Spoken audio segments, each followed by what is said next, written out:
Almighty God in heaven, we bless your holy name. We thank you, Father Lord, for this time. We thank you, Father Lord, for what you have been doing, even in our lives, in the church of God. We exalt you. We say, be thou exalted in the mighty name of Jesus. We thank you, Father Lord, for your promises and your covenants over us as your children. We bless your holy name because you said, mountain, they will depart, hills will be moved. But your word, your promises, your covenant, your faithfulness over us shall not be altered. Father, we exalt you once again. We pray that as we go into your word, Lord, I pray that word that we need at this time around, that word that will stand as an anchor, that we can hold on to, Lord, I pray you will release even unto us in the mighty name of Jesus. We pray as you told Paul that in this voyage there shall be no loss of life. Father, we declare, even in our midst, over every brethren, over every members of our family, over church worldwide, Lord, I pray, we declare there shall be no loss of life. In the mighty name of Jesus. As some people remained after Black Death to tell the story of how, everything that went on there. I pray at the end of this one, Father, we pray we shall all be there to tell of the story, to tell of the faithfulness of God. Thank you because you have done it. Blessed be to thy holy name. In Jesus' name we have prayed. Praise the Lord.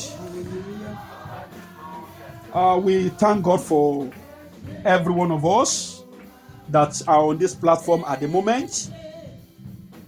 As we know that distance is not a barrier to God. And I pray that His blessing will come upon our life. It will overtake us in the mighty name of Jesus. We quickly want to exalt ourselves. I won't call it a message per se, but I will call it a word of exhortation. And the topic of the word today is staying focused. Amen. Praise the Lord. As I've said, we are reading from the book of Hebrews chapter 12, from verses 1.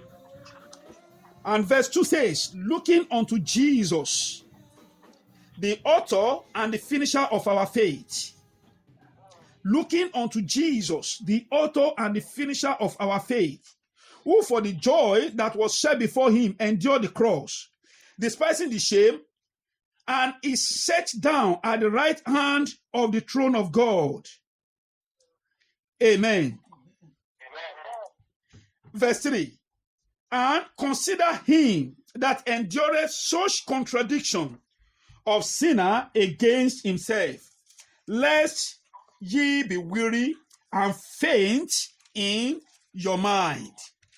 I pray that we will not faint in the mighty name of Jesus. Amen. Then Hebrews chapter 10, verse 19. It says,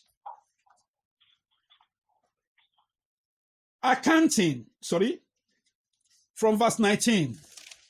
It says, having therefore, brethren, boldness to enter into the holiest by the blood of Jesus, by a new and living way, which he hath consecrated for us, through the veil, that is to say, his flesh, having an high priest over the house of God, let us draw near with a true heart, in full assurance of faith, having our hearts sprinkled from evil conscience, and our body washed with pure water.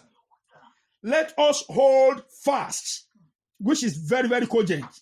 Hold fast the profession of our faith without wavering. For he is faithful that hath promised. Praise the Lord. He's saying, staying focused. If we read these two passages that we have read together, if we look at it, we will see that there is something that is, completely, repeatedly, echoing there.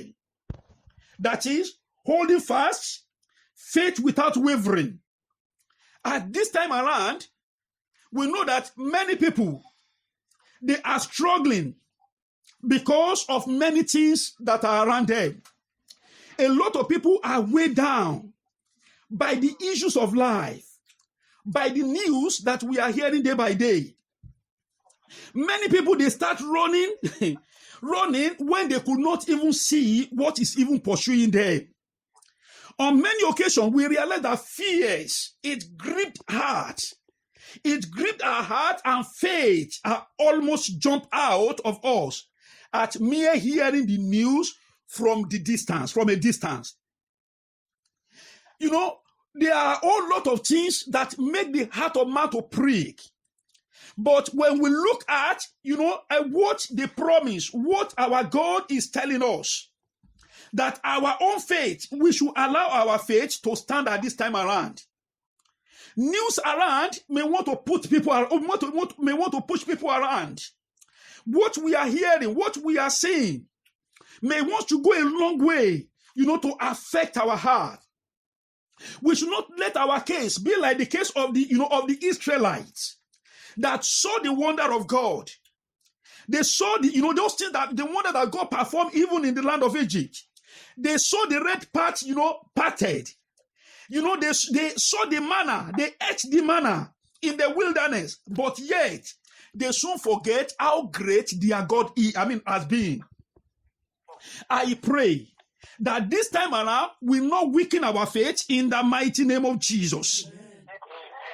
There are a lot of distraction everywhere. Things are happening in the nations, and the one we know.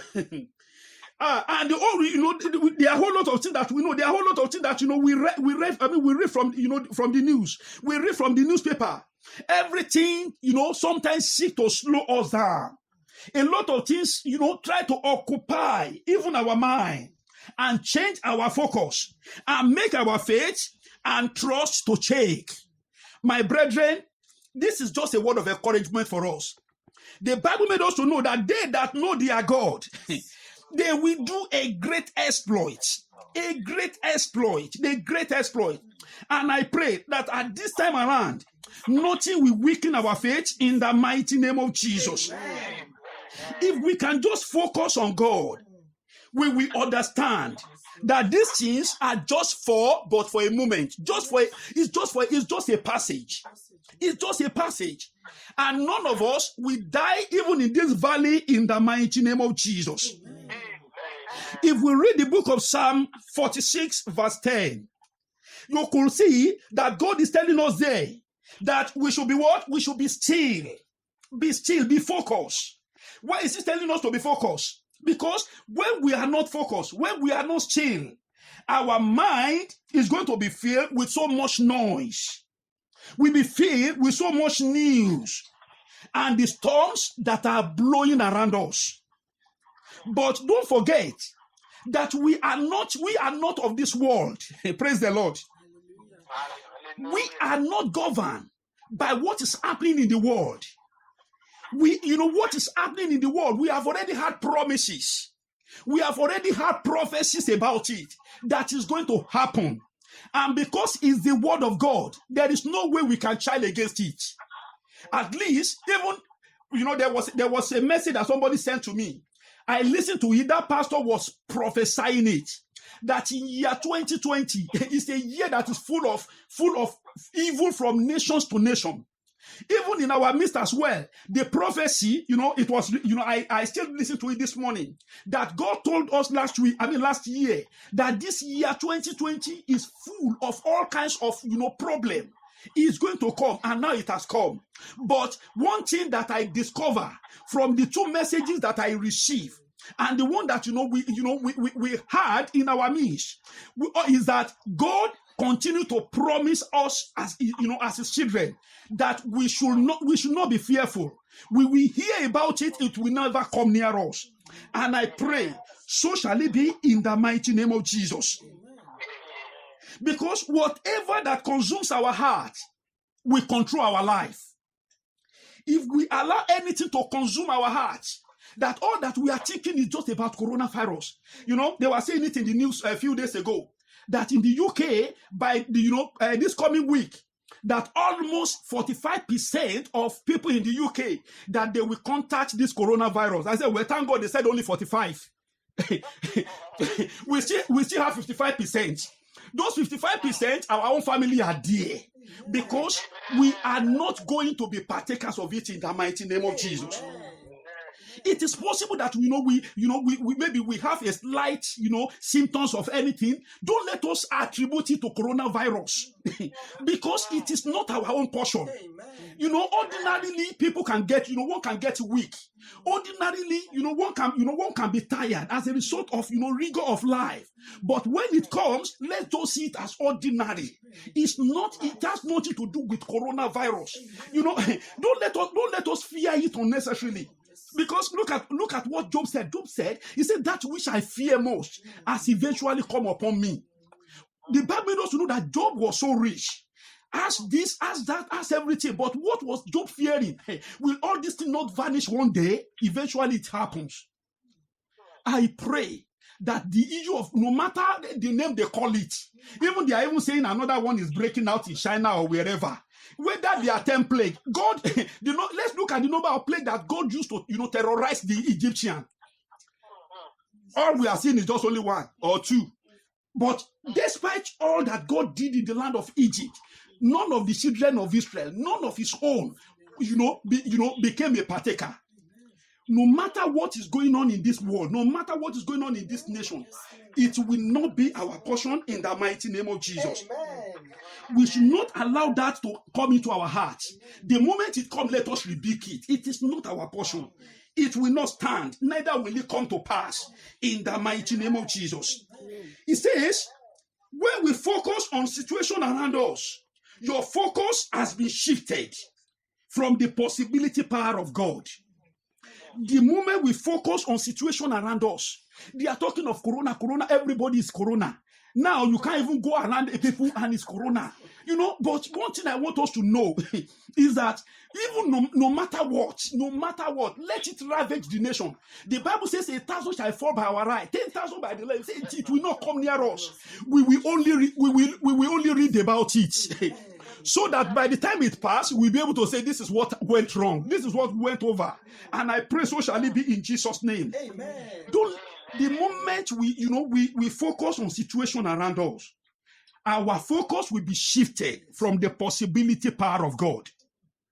If you look at what happened to Peter in the book of Matthew chapter 14, from verse 28, when he saw Jesus walking on the water, and he said, and they became afraid. And Jesus said, don't be afraid. It's me. Peter said, if it is true, tell me to come. And the Bible made us to know that Peter, went from the boat and he began to walk on the waters. And at a time, the Bible made us to know that he looked at the storm. He shifted his focus from looking at Jesus that he wanted to meet. The Bible made us to know that he began to sink. But I pray that we will not sink in the mighty name of Jesus. So let's keep our focus on the word of God. What has he said about us? Whose report are we going to believe? Is it the report that is going on in the nation? Whose report are we going to believe? Is it the report of what the news, people are carrying in the news? What report are we going to believe? Is it the report of God that no plague will come near our dwelling? Or pestilence that will never come into come near us? That is our own report. And I pray that nothing will change this in the mighty name of Jesus. If our focus is shifted, then our equilibrium is shifted. The moment our focus is shifted, there is no way one will be balanced. One will, a little thing will come and want to defeat the person. And I pray that nothing will change our anchor. Amen. Our anchor, we will hold on to our anchor to the end in Jesus' name. Amen. Says a true faith is keeping our eyes on God. When the world around us is falling apart, a true faith is keeping our eyes on God.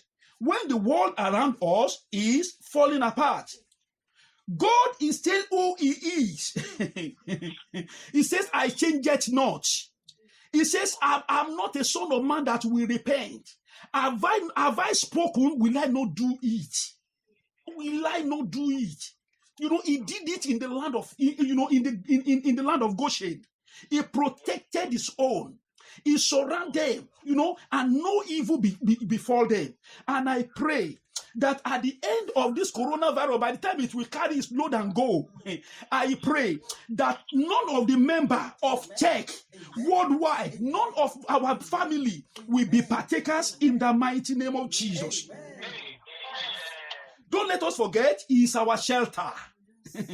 He is our shield. He's the one that is protecting us. He's the one, He's our own strength. He's our own healer. And I pray that His banner over us will not be shifted in the mighty name of Jesus. When we are focused on God in the midst of trouble, that shows a heart that trusts in the Lord.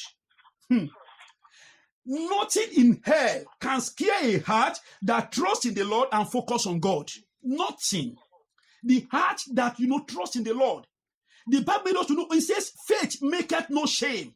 He that hold on to the Lord, he that look upon Him, they will never be put to shame. And I pray that none of us will be put to shame in the mighty name of Jesus. We sometimes dwell on the negative and let the thoughts, these negative thoughts simmer into our soul instead of looking unto God and focus on His promises. Let's, anytime, anything is crossing our mind, I am declaring to us today by the word of the Lord. Let the devil know. The Bible has told us, it says our own temple is the temple of the living God. It says if anything stands to destroy, it said such a thing God will destroy. Nothing, no plague. I say no plague will come near us. No matter how infectious it may be, no matter how destructive the plague may be. By the time everything will go, we will look back, we will count ourselves, and there shall be none missing in the mighty name of Jesus. The best antidote for worry is worship. The moment our heart begins to say another thing, my brethren, my advice for us is that let's go and worship Him. Let's worship Him. The antidote for fear is faith.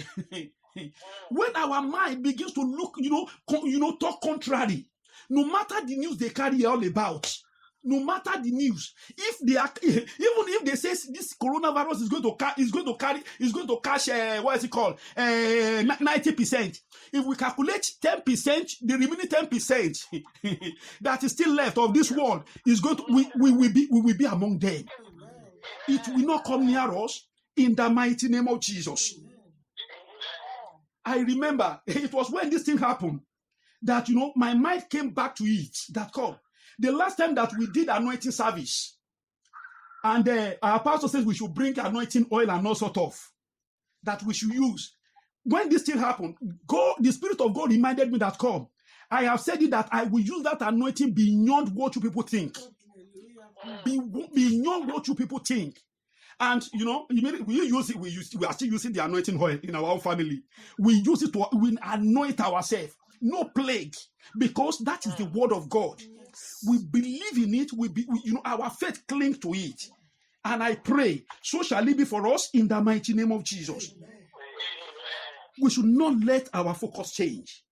If we read the book of Daniel chapter 11, I've already quoted it, verse 32, that they that know their God, no matter what, the Lord will stand by us. Those three Hebrew men, they because they know their God, they stood by the word of God. Let's look at it. They were cast, even living in the midst of the fire, but yet the fire never come near them.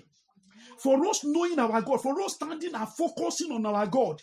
Let this fire, the fire of coronavirus, no matter how much is consuming, I pray it will not, in fact, we will not smell it even on our body in the mighty name of Jesus.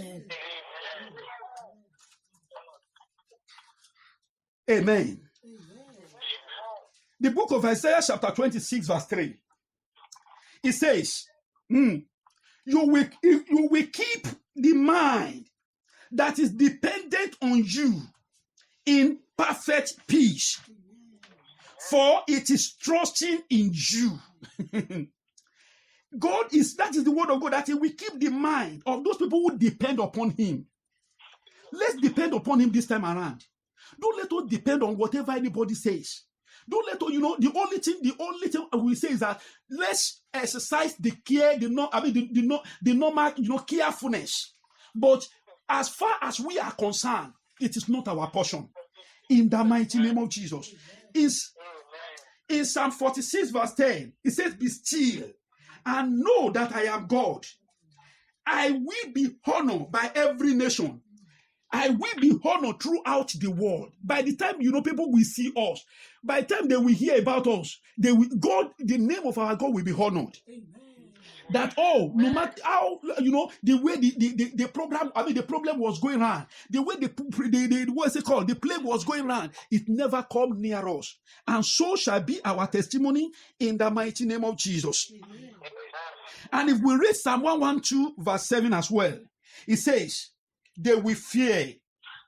They will have no fear of bad news. That is the promise for you and me. He says, we will have no fear of bad news. Their heart are steadfast, trusting in the Lord. We will have no fear of bad news, because there is no way it will not be. The Bible, even Jesus made us to know, it says in this world, there is going to be tribulation. In this world, there's going to be plague. In this world, there's going to be pestilence. He said, but only a children that is, be cheerful. Be cheerful. I have overcome the world. He has overcome for us. In this world, there shall be tribulation. But for us, we should be cheerful. We should be cheerful.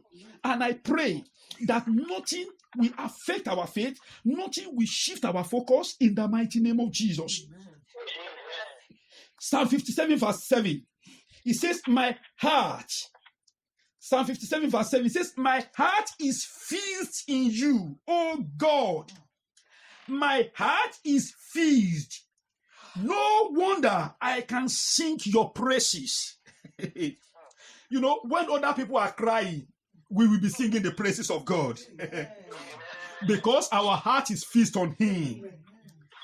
So shall it be for us. Amen. It says, look unto me and be saved. That is the book of Isaiah 46 verse 22. Look unto me and be saved, for I am God and none else. Look unto me and be saved. My admonition for us this afternoon is that let's keep looking unto him. Let's keep looking unto him. Don't let our faith, don't let it waver at all. Because we are not of them that perish. We are not of this world. We know our God. Our faith, hold on to him. It holds on to his word. And I pray that he will see us through. He will hold our hands in the mighty name of Jesus. Amen. And if you read Psalm 91, verse 14 to 15, it says, because he has focused his love on me, I will deliver him. I will protect him. Because he knows my name. When I call out to me, when he called out to me, I will answer him. I will be with him in his distress. I will deliver him and I will honor him. I pray that this time around the Lord will honor us in Jesus' name. So don't let our heart be occupied with whatever is going on. I listen to the news a lot. I won't deceive you. But why am I listening to it? So that at the end of the whole thing, I will be one of those people that will write the history of what has happened. As I listen to it, it doesn't enter into me, because it is not my portion. They can say it. The Bible did not say we will not hear about it. It did not say we will not read about it. But what it says is that it will not come near us. With our eyes, we will see. With our ears, we will hear about it. So shall it be in the mighty name of Jesus. At this time around, what should we do? What should be our, what should be in our own mind? What should occupy our mind? What should we know? Let's open our Bible to the book of First Thessalonians. First Thessalonians chapter 5. First Thessalonians chapter 5. I want to quickly read verse 4. First Thessalonians 5, verse 4. It says, but ye, brethren, are not in the darkness. We are not in the darkness. We are not ignorant of what is happening. It's not new to us. Somebody sent me a video clip of this pastor in North Korea also, pastor that was preaching against tithe and offering. That those people who call themselves GO, how many of them sees that this thing is coming and begins to give a whole lot of accusation and all sort of. But one thing I said was that the person who sent it to me, I now replied. I said, well, one cannot see beyond, beyond the level of their vision. This thing is something we have heard. Things that the men of God, they have prophesied. So if it is hidden to him, it is only hidden to him. What am I trying to bring out? We are not in the darkness. We are not ignorant of what is happening. We are not ignorant. That verse 4 says, ye brethren are not in the darkness, that the day should overtake you as a thief. This day it's not overtaking us as a thief. It's something that we know.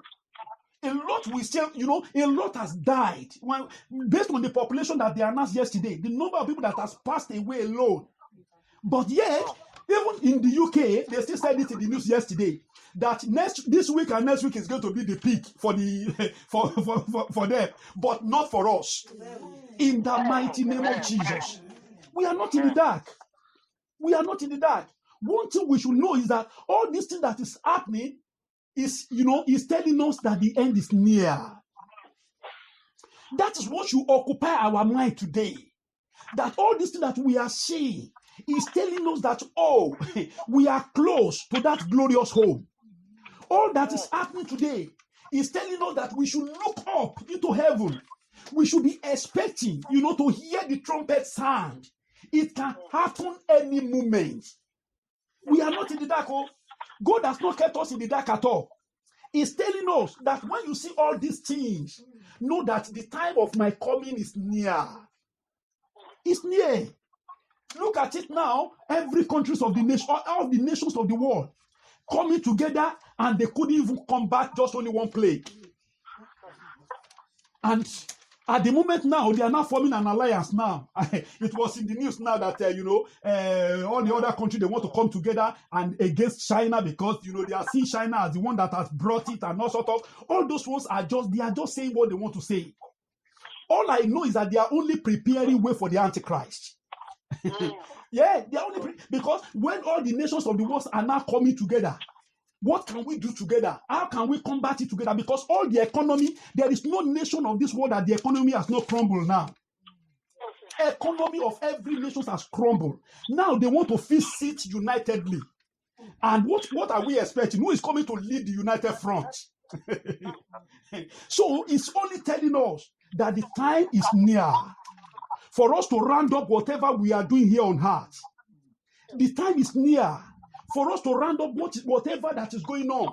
Do you know one thing I continue to say? I said, how fortunate are we that this thing is happening? Now, because it's making a lot of people to be awake. We are waking up in big time.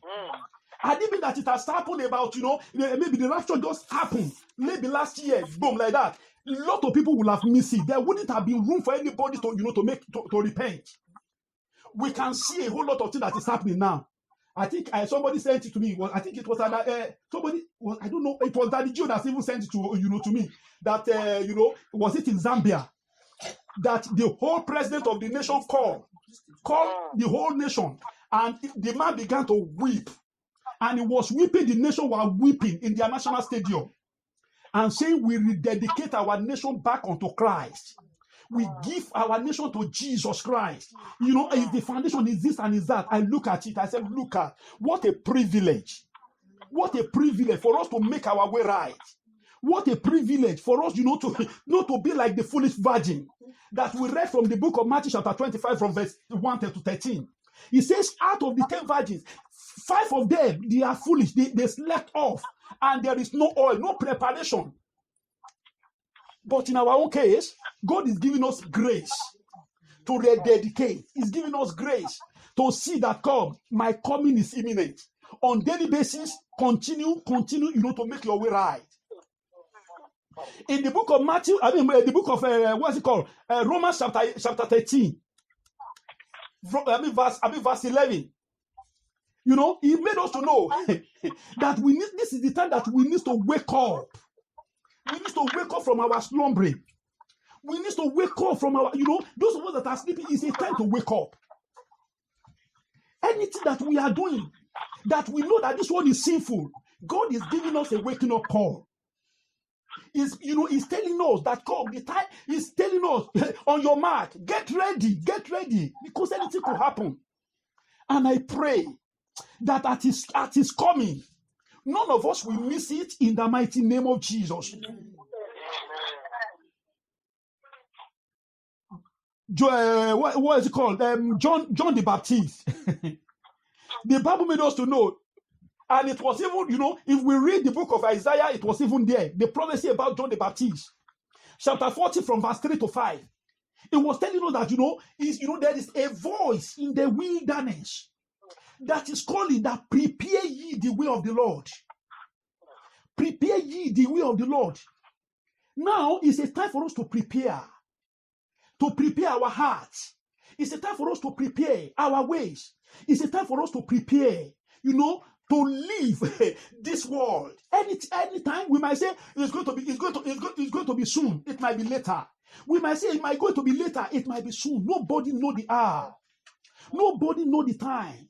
But if it happens now, what are they going to say about us?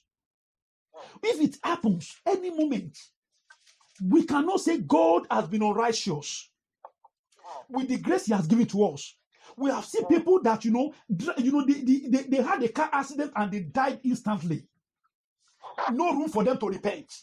We have seen cases of people who sleep at night and they couldn't wake up the following morning. No room to repent. We have seen cases of people, that they are just going on their way and there was a stray bullet. No time to repent. But in our own case, let's look at the grace. Let's look at, the kind of favor that God has given unto us.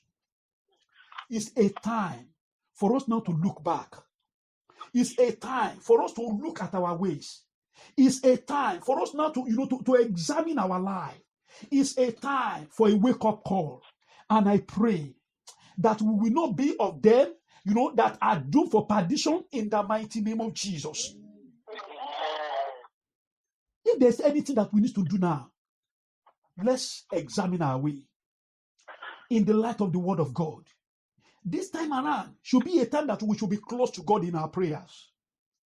This time around should be a time that we should be close to God in the word of God. This time around should be a time that we should be close to God in everything that we are doing. Having the fear of God, that who knows the time, who knows the hour, who knows the time, who knows the minute when this thing will happen. And I pray that anytime it shall be, either day or night, I pray that none of us will miss it in the mighty name of Jesus. And even if He tarries in His coming,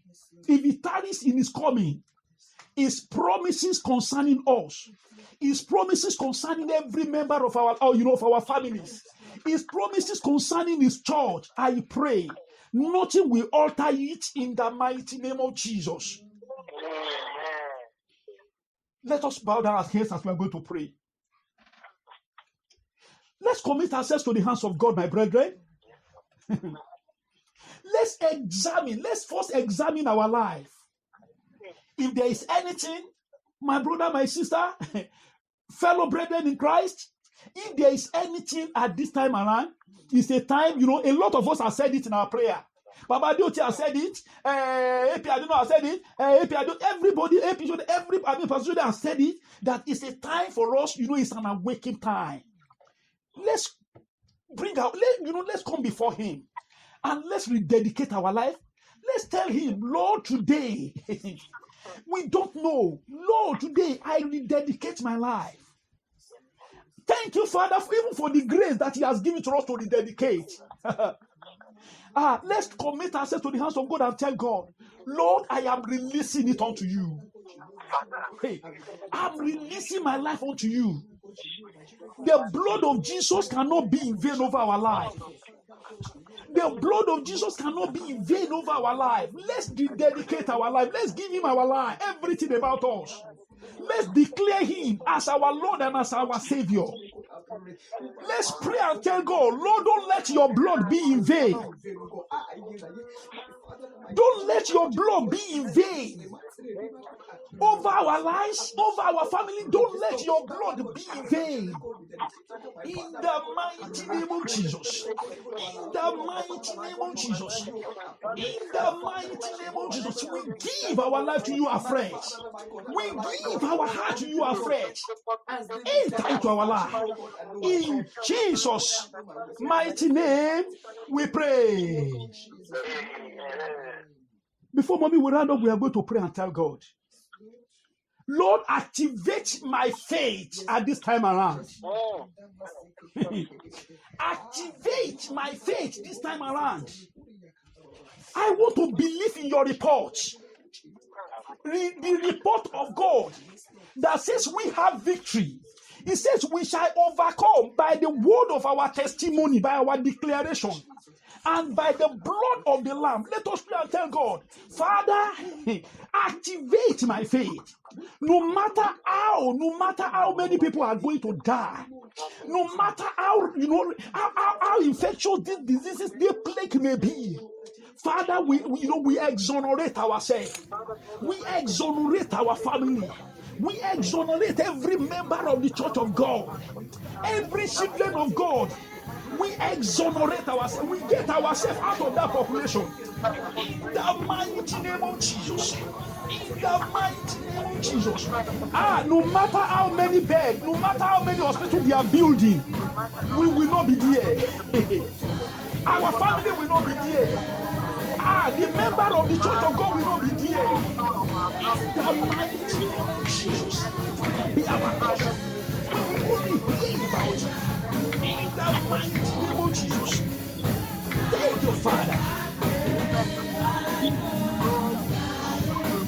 In Jesus' mighty name, we are praying.